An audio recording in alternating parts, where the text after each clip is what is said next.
बिस्मिल्लाहिर्रहमानिर्रहीम। अस्सलाम वालेकुम वरहमतुल्लाहि वबरकातुहू। आज का हमारा क्लास है immunology. It is the sub branch of biology in which we study about the immune system.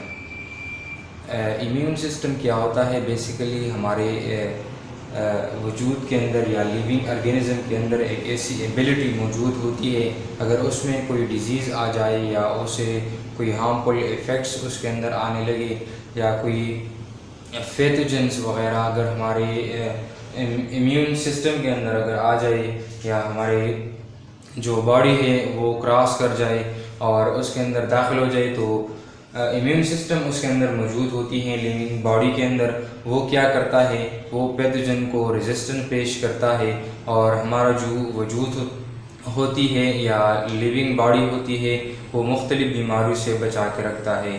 तो ये अल्लाह ताला ने हमारे वजूद के अंदर वाइट ब्लड सेल पैदा की हुई है, जो कि क्या काम करता है, as a defence system work करता है, एज ए मुदाफ़ियाती निज़ाम काम करता है, जो कि हमें मुख्तलिफ बीमारियों से बचा के रखता है। हालांकि हम दिन में लाखों और हज़ारों की तादाद में पैथोजेंस और हार्मफुल मटीरियल यानी वायरस, बैक्टीरिया और फंजाई वगैरह जो है वो हमारे वजूद में दाखिल होती है, लेकिन हमारे वजूद में एक डिफेंस सिस्टम मौजूद होती है जो कि इन पैथोजेंस वगैरह के ख़िलाफ़ जंग करके उनको तबाह और बर्बाद करता है और हमारा जो वजूद होता है वो मुख्तलिफ बीमारियों से बचाता है। तो डिफिनीशन उनका है द ब्रांच ऑफ बायोलॉजी।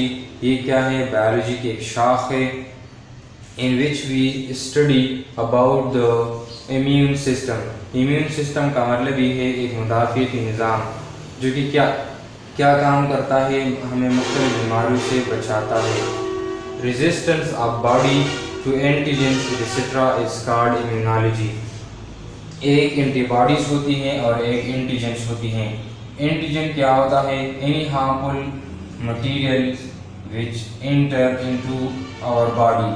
वो हार्मफुल मटीरियल जो कि हमारे वजूद के अंदर चली आती है और वो मुख्तलिफ बीमारियाँ काज करने की एबिलिटी रखती है, तो उसको हम एंटीजेंस कह सकते हैं। इसके साथ साथ दूसरा वर्ड्स हमारे पास होती है एंटीबॉडीज़। हमारे वजूद के अंदर एंटीबॉडीज़ मौजूद होती हैं जो कि इन एंटीजेंस पर अमल करके उनको तबाह करता है और हमें मुख्तलिफ बीमारियों से बचाता है।